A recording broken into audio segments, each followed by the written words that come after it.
Sahabat Sutri, saya akan coba memperagakan bagaimana membuat sebuah pahat bubut rata pada material HSS.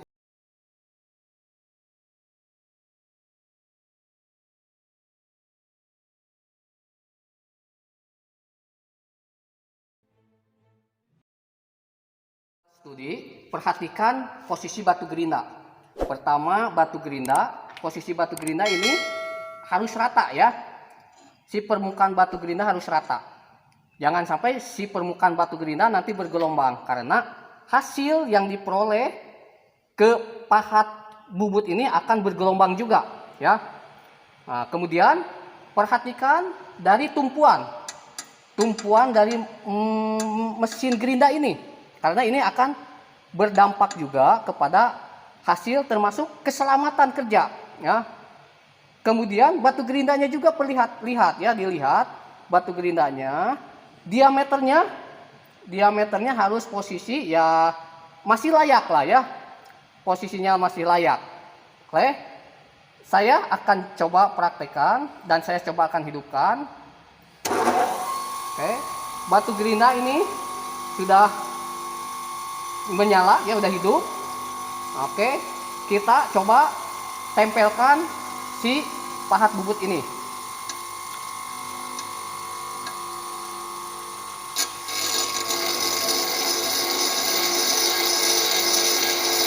Oke, cara Anda menempelkan nanti ke batu gerinda ini, jangan ditempel dipaksakan begini, jangan, tetapi harus digeser ya, digeser agar rambatan panas dari batu gerinda yang bergesekan dengan material HSS ini menjadi tersebar ya, sehingga ini memungkinkan si pahat ini tidak panas ya, tidak terlalu panas. Karena kalau pahat ini menjadi panas yang berlebih, menerima panas yang berlebih, maka dampaknya pahat akan menjadi tumpul ya. Coba perhatikan, ini digesek ya. Nah, digesek ya.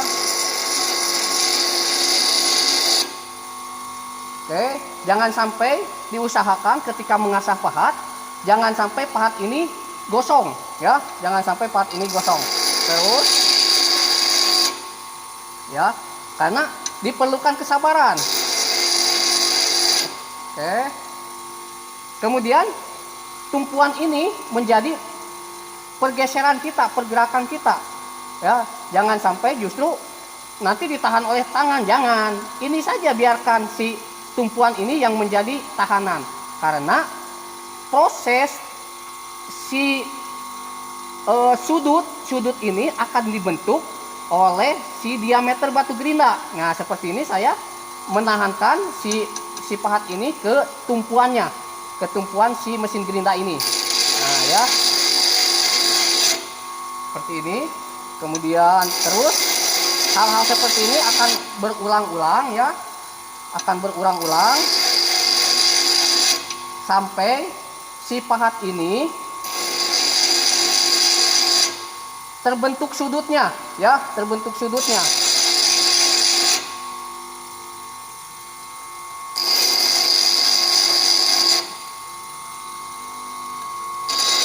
Nah,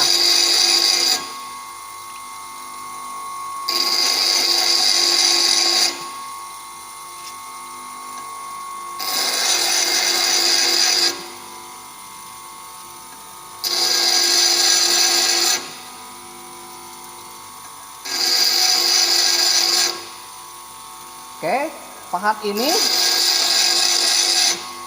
otomatis akan sudutnya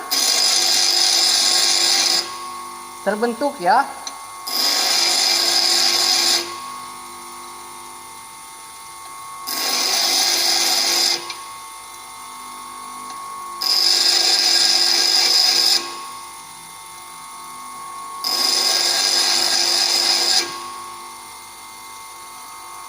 Anda harus dalam mengasah pahat ini harus sabar ya. Karena kalau di dalam mengasah pahat tidak sabar, kemungkinan ya bakal terjadi gosong ya. Nah, ini salah satu pahat yang dihasilkan ya, sudut pahat yang dihasilkan. Hasilnya pun merata ya, hasilnya merata ketika kita menggunakan si tumpuan ini menjadi tempat untuk berdiamnya pahat ini ya.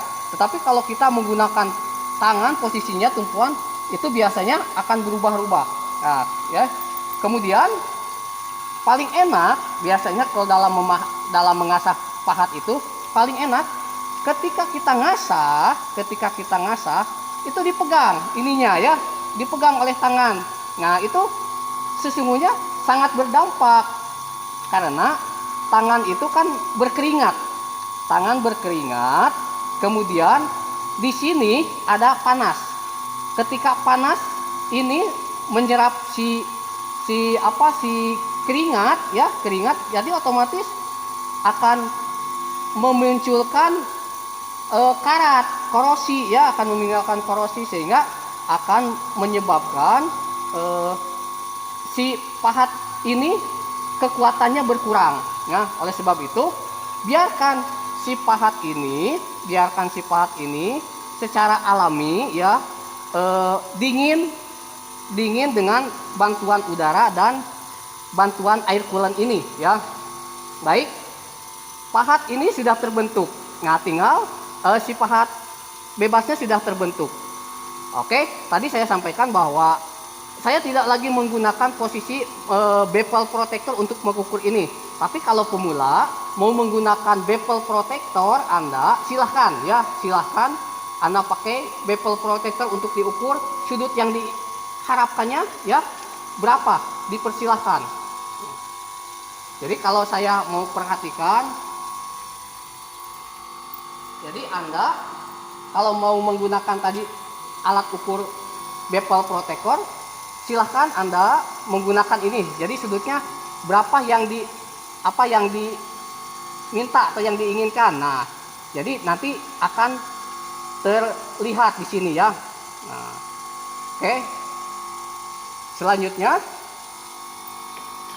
saya akan mengasah bagian sudut potongnya, ya. Nanti sudut potong itu dan nanti bagian ada sudut tatalnya ya, sudut tatalnya. Oke. Sudut potongnya pun saya akan menggunakan alat bantu ini ya, alat bantunya. Nah, seperti ini, harus hati-hati ya. Ini saya sudah setting secara safe karena celah dari antara tumpuan dengan si diameter batu gerina ini sudah cukup aman. Ini kurang lebih 2 mili ya. Nah, diperhatikan bahwa si celah antara tumpuan dengan batu gerinda harus benar-benar aman, karena ketika kita menggerinda seperti ini, misalkan kita dorong, ini sangat berbahaya. Ini bisa masuk ke dalam, sehingga celah antara batu gerinda dan tumpuan harus diperhatikan. Saya akan menggunakan si diameter batu ini menjadi pembentuk dari sudut potongnya.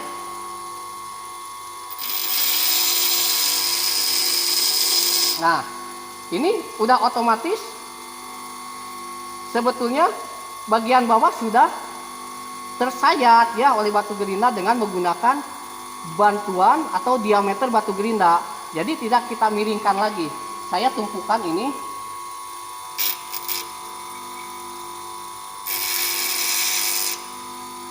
Oke.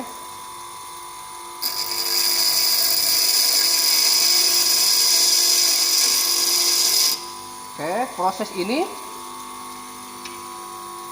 ini dilakukan artinya seperti dilakukan seperti permulaan tadi ya. Nah, hati-hati memang dalam proses pengasahan ini harus sangat hati-hati ya. Sebetulnya kalau kita menggunakan batu yang satunya lagi bisa gitu ya, tapi coba kita maksimalkan dengan menggunakan batu yang satu ini ya. Oke.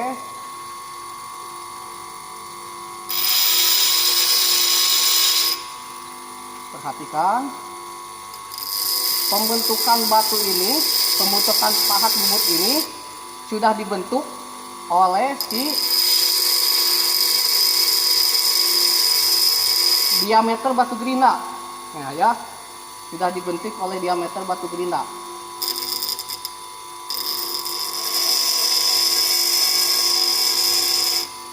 Oke.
Oke, sahabat studi,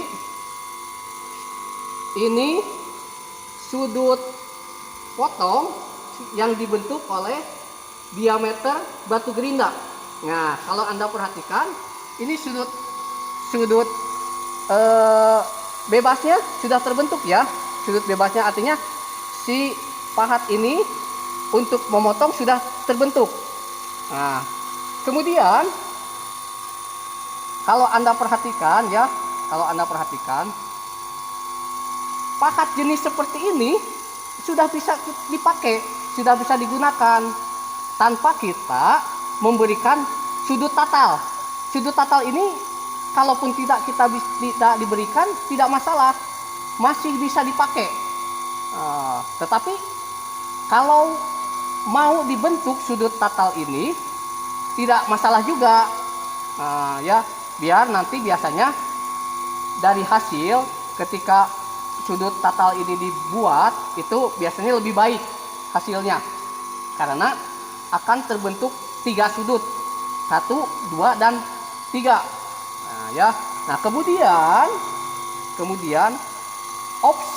opsi yang pertama tadi, kalau kita tidak membentuk sudut tatal ini ya, kualitas dari si material pahat akan awet ya, si pahat ini akan awet.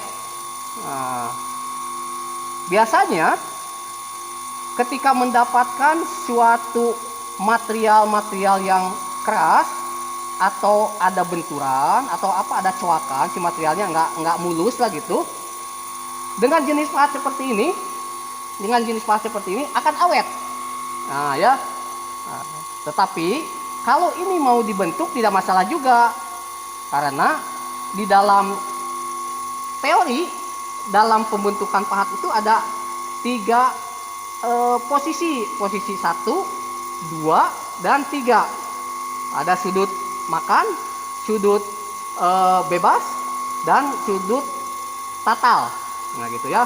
Kalau kita mau ngebentuk ini pun tidak masalah ya. Baik, saya akan bentuk si sudut tatal ini dengan tadi tetap menjadikan bahwa si tumpuan ini menjadi tumpuan dari si material pahat. Baik, saya akan coba bentuk biar tidak banyak si material pahat yang terbuang, ya. Karena sangat sayang sekali ketika kita melakukan penggerindaan, pengasahan material pahat ini dilakukan dengan banyak membuang, sangat disayangkan sekali. Kalau di dalam produksi itu berapa rupiahkah yang sudah dibuang, ya. Nah, sangat sayang. Ini ya saya coba contohkan ketika saya memberikan sudut untuk tatalnya.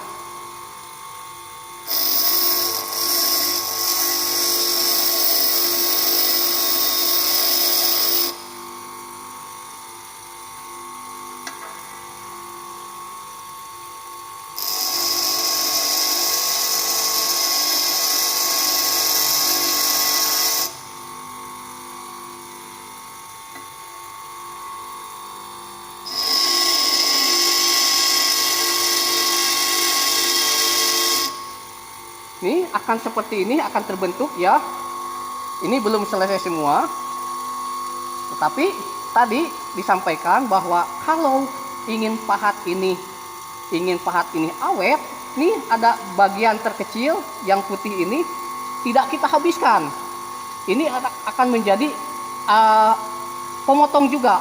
Nah, tetapi kalau ingin semuanya pun ya artinya tidak masalah, ya tidak masalah. Kalau kita ingin apa artinya tadi memanfaatkan posisi pahat semula atau pahat yang belum terbentuk sama sekali. Kalau ini mau dibentuk tidak masalah juga ya disampaikan tadi.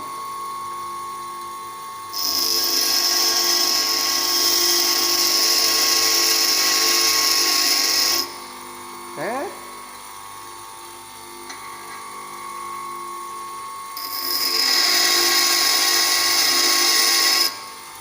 Nih. Oke, ini pahatnya sudah terbentuk ya, sudut tatalnya sudah terbentuk. Nah, ini sudut tatal, sudut pemakanannya dan sudut bebasnya ya. Nah, ini pahatnya sudah terbentuk. Setelah pahat terbentuk seperti ini, apa yang harus kita lakukan? Diusahakan jangan dulu langsung kita pakai, tetapi si bagian ujung dari pahat ini kita lapping ya, kita lapping karena pahat ini yang kita bentuk runcing. Artinya kalau saya jadi sudutnya belum terbentuk radius di bagian ujung dari pahat runcingnya ini. Nah, untuk supaya si pahat ini awet, diusahakan pahat ini kita lapping terlebih dahulu. Nah, oke.